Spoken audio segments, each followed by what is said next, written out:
বিসমিল্লাহির রহমানির রহিম। আজকে আমরা নবম শ্রেণী বিজ্ঞান অনুশীলন বইয়ের ৩১ পৃষ্ঠার সমাধান দিব। এই পৃষ্ঠাতে একটি কাজ আছে, আমরা শুধু কাজটি করব, বিস্তারিত না পড়ে। আমরা সময় নষ্ট না করে শুধু আমরা কাজগুলো দেখাচ্ছি। এখানে দেখো, এখানে পটাশিয়াম, রুবিডিয়াম, গোল্ড, জিঙ্ক এবং বেরিলিয়াম এই 5টি মৌলের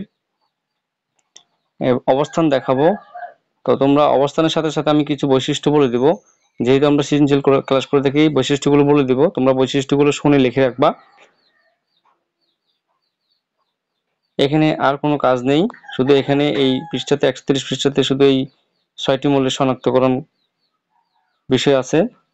এখানে দেখো, এখানে দেখা যাচ্ছে যে কে দ্বারা পটাশিয়াম মূলত যে বাম পাশে গ্রুপ 1-এ এবং পর্যায় 1, 2, 3, 4 পর্যায় 4-এ এটা হচ্ছে পটাশিয়াম, এটা হচ্ছে ক্ষার ধাতু।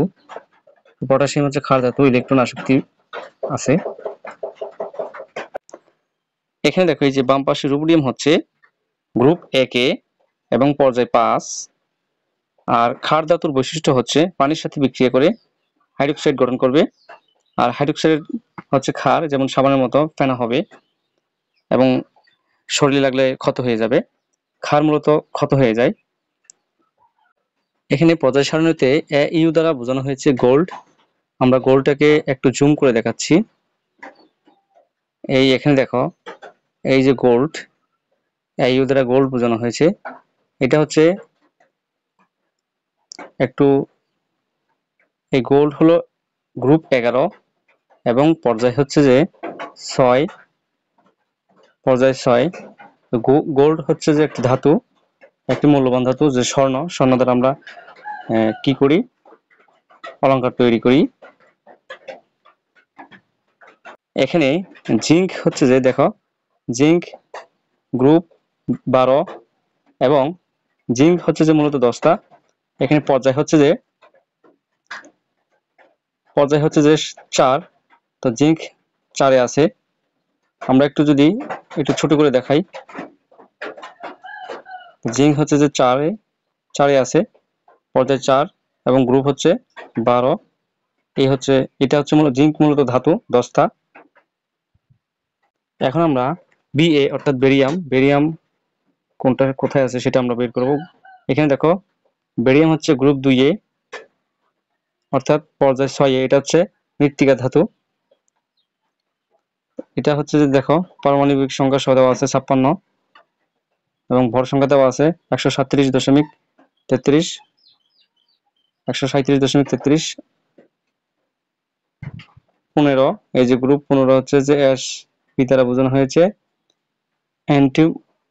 অ্যান্টিমনি আর অ্যাশ বি দ্বারা। এখানে পারমাণবিক সংখ্যা দেওয়া আছে 51 এবং 121.76 হচ্ছে পারমাণবিক ভর। আমরা জিঙ্কের পারমাণবিক ভরটা বলে দিচ্ছি। পারমাণবিক সংখ্যা 30, পারমাণবিক ভর 65.38। আর গোল্ডেরটা বলে দিচ্ছি, পারমাণবিক সংখ্যা গোল্ড হচ্ছে 79, এখানে বোঝা যাচ্ছে না, 79 হবে। আর পারমাণবিক ভর হচ্ছে যে 196.97, অর্থাৎ 197 বলা যায় গোল্ডের পারমাণবিক ভর। এরপর পারমাণবিক ভর, এই যে দেখো,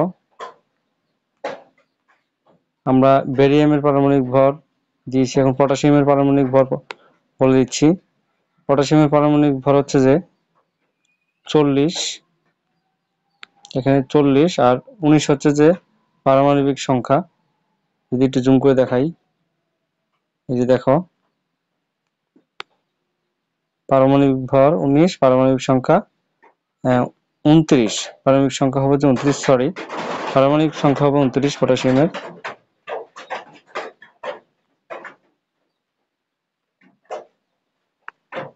এখানে অ্যান্টোনিমের